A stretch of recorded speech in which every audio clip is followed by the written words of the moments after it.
এক যুগ ধরে পথের ধারে জমির আইলে তাল গাছ সহ নানা জাতের ফলজ ও ঔষধি গাছ রোপণ করছেন গোপালগঞ্জের দেলোয়ার হোসেন।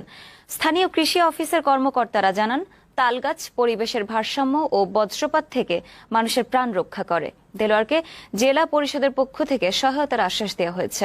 গোপালগঞ্জ সংবাদদাতা শেখ মোস্তফা জামানের তথ্যচিত্রে ডেস্ক রিপোর্ট। পরিবেশ রক্ষা ও বজ্রপাত নিরোধক হিসেবে সবচেয়ে কার্যকর তাল গাছ। সড়কের পাশে ও পরিত্যক্ত জায়গায় তাল গাছ লাগিয়ে সাড়া ফেলেছেন গোপালগঞ্জের ৬৭ বছরের দেলোয়ার হোসেন। ২০১০ সাল থেকে রোপণ করছেন তাল গাছ সহ হাজার হাজার ফলজ ও ঔষধি গাছ। তার রোপণ করা সারি সারি তাল গাছ খোলা মাঠ ও সড়কের দুই পাশে উঁচু হয়ে এখন দৃশ্যমান।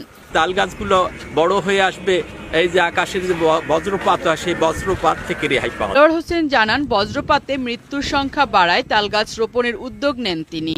গত ১২ বছরে প্রায় ১২,০০০ গাছ রোপণ করেছেন দেলোয়ার। অন্য গাছের সাথেও তালের বিষয় আপনারা লাগাবেন যাতে প্রাকৃতিক ভারসাম্য রক্ষা হয়। তার এই বৃক্ষরোপণকে সাধুবাদ জানিয়েছেন পরিবেশ প্রেমীরা। তিনি দীর্ঘদিন যাবৎ স্বেচ্ছায় বিভিন্ন পেশাজীবী মানুষদের সাথে নিয়ে বৃক্ষরোপণ করে বেড়ান।